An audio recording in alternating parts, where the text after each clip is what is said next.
Chris Sale at age 37, past Cy Young Award winner. Even more impressively, he's finished in the top 5 in Cy Young voting 6 times during his career. Seems like he's getting better with age. I mean, watched a couple of his games earlier this year, and he's standing on the third base side of the rubber, and I feel like with the fastball slider combination, his tunneling has been excellent. Everything looks like a fastball away until it's not. As here is Chase DeLauder, who has been a rookie sensation for Cleveland. 5 home runs, Corey, and a swing that is so unique.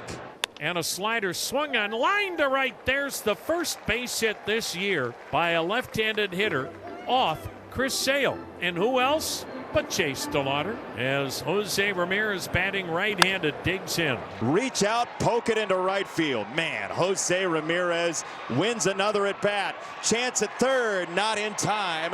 DeLauder beats the throw from Acuna, and it's first and third for Cleveland. That's prototypical Cleveland baseball, Corey. Take what they give you. David Fry. There goes Ramirez. He has another stolen base, his third in the last 2 days. And Stephen Vogt told us before the game, one of the sneaky most important things about Jose Ramirez is he's one of the best base runners, the best in baseball, he said. Right there, staying out of the double play, getting the extra base, and little things like that add up to make a huge difference throughout the course of the season. 1-2 to Fry. Did he? Yes, he did. Strike 3. Sale gets a chase for his first strikeout. That angle is tough to face, and especially being on the third base side, you think that ball is going to come right at you. So, he's a tough cookie to face. Count level, 2 balls and 2 strikes versus Hoskins. Swung on and missed. Struck him out with a slider. Great bounce back by Sale after giving up back-to-back singles. Has back-to-back strikeouts. This is a Braves offense that is second in baseball entering today in home runs with 20 of them. And they'll all face the 27-year-old Tanner Bibee. Corey, where do your eyes go first on him? I think Tanner is going to look to establish a strike zone early. I think to negate some of the power of this lineup, he's got to pound him in. He tomahawks a fastball there. He's seen a ton of fastballs this year. He saw a steady diet there, Corey, for a leadoff single. So he's at first with 2 steals already this year, 2 of the only 5 for Atlanta thus far this season. There goes Acuna. Fry's throw on him, sails, and it gets away. Acuna's on his way to third, and he is safe there. There is the gas pedal for this Atlanta offense coming from the leadoff man, Acuna. Yeah, Rocchio actually had it on him, but couldn't squeeze the ball. The offense for the Braves, it's almost the same lineup that they had last year, the years before. All they have to do is just stay healthy. Another pop-up. Bibee wants it, but he's surrounded by teammates. He looked like he was setting a screen on a high pick and roll. He wasn't going to be able to snag that one. Too many guys around. Yeah, a little slow start for Riley, and I think everybody know what he can do. He's just coming back from an injury last year. Wave and a miss. Strike 3, a lethal cutter from Bibee. Yeah, I think that when you are that heavy one-handed side of the lineup or the batter's box, I think that when you're facing a guy like Chris, you don't have a choice but put some guys in there that maybe you wouldn't normally. And nice job by Acuna trying to deke the runner Schneemann, and he does slide in there with a 2-out double. Acuna Jr. out there in right tried to buy himself a little bit of time to maybe cut Schneemann down at second. Here's the 1-0 pitch on the way to Rocchio. Rocchio hits one in the air to right field. Ronald Acuna going to drift back casually right at the edge of the warning track, squares up to it, makes the catch, and there's the 3rd out. Ozzie Albies 2 for 8 in the series. 2-1, that shot through the right side. Ozzie Albies smokes one to right. Yastrzemski had to hold up just in case it would have been caught. So it's first and second, nobody out for Atlanta. He's at first, Yastrzemski at second, nobody out for Dominic Smith. On the ground, second base, Brito, Rocchio, that's a double play. maybe the fastball was the pitch. 2 down, runner at third, Mauricio Dubon, the 2-time Gold Glover. That's in the air, left center field, and gap-worthy. On one hop to the wall, Mauricio Dubon gives the Braves a 1-0 lead on 2 strikes. A booming double off the wall in left center field, and it's 1-0 Braves. And now he's in scoring position for Jorge Mateo. 1-0 Braves. 3-2. That's up the middle and a base hit. Another pitch from Bibee that caught too much of the plate. It's an RBI single for Mateo, and the Braves' bottom of the order has erupted in the second. Well, we say it all the time. Sometimes it's a cliche, but it's true how hitting is so contagious. And that's been the case not just tonight, but it's been a theme of the regular season this year with those guys at the bottom of the order. Here comes Ronald Acuna. 2-0 Braves, 2 down in the bottom of the second. Runner at first. And Acuna laces this down the left field side. More extra bases for Atlanta. Here comes Mateo around third. He lost his hat.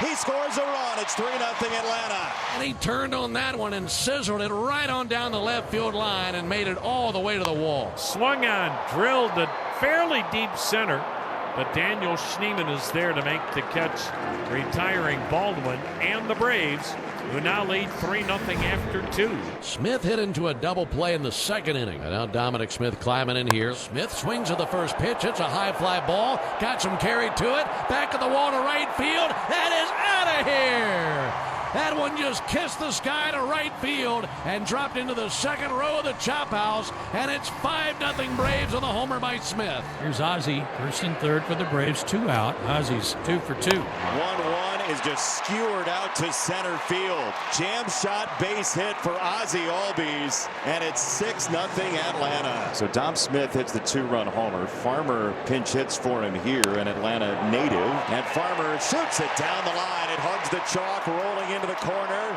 Here comes run number 8.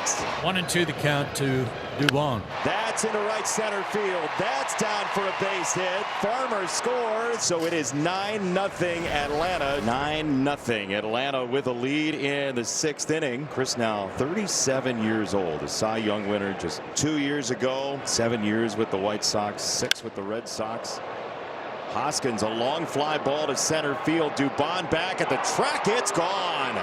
Cleveland's on the board. Rhys Hoskins has his first Guardians home run. So Rhys Hoskins, who had a 5-year period in which he averaged 29 home runs a season, gets his first here in 2026, and the first wearing a Cleveland uniform. If all you knew about this game was that Chris Sale started and that the score was 9-1, you'd probably assume that Chris just breezed right through him tonight. He really had some high-stress innings, some high-stress pitches, and he stonewalled them time after time after time with men in scoring position. There wasn't a single 1-2-3 inning, and even with men in scoring position throughout the game, he was able to bow his neck and get the man that he needed, make his pitch. Guardians 0 for 6 with runners in scoring position, and he made it look a lot easier than it is. Braves in control. That'll load the bases.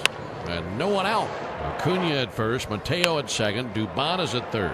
So they're loaded for Drake Baldwin. Drake hitless tonight, a pop out, 2 flyouts. Reached on a fielder's choice in the 6th inning. You'd love a base hit. The 1-2, swung on, grounded towards third.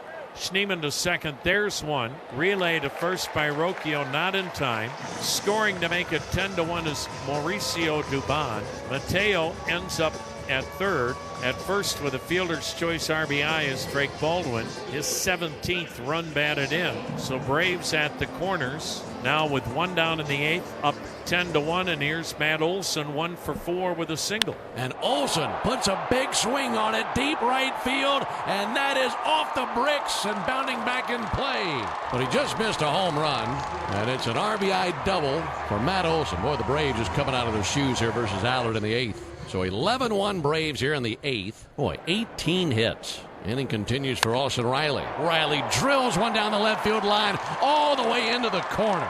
That'll drive in 2 runs as Baldwin and Olson both score. And it's now 13-1 Braves as they have absolutely bashed the Guardians tonight. While Allard wants to do the admirable thing and help his bullpen, if it gets a whole lot worse, they might not let him. Yeah, it's hard for the manager to allow one of his guys to just take a beating like this, even though he is trying to help out. Well, it's his 9th time on the mound as a major leaguer. He's thrown 8 times before this, so he's used to it. Yeah, he knows what he's doing out there. The pitch, swung on, drilled to left. Down the line it goes, running to that line. Kafis with the catch. It's 13-1 Braves, and we head to the 9th. Here's Daniel Schneemann. Schneemann with a high drive, deep right field. This ball is off the 16-foot wall. Ricochets toward right center. And Schneemann in with a double. Boy, when it hits high off that wall and hits the brick, it ricochets like it's coming off a trampoline. And Schneemann with 2 doubles and a single tonight. 1-1 for Rocchio. Sky high straight away. And that is that. Atlanta is the only team left in baseball not to lose a series so far this year. The Braves 13-1 over the Guardians in the rubber match tonight in Atlanta.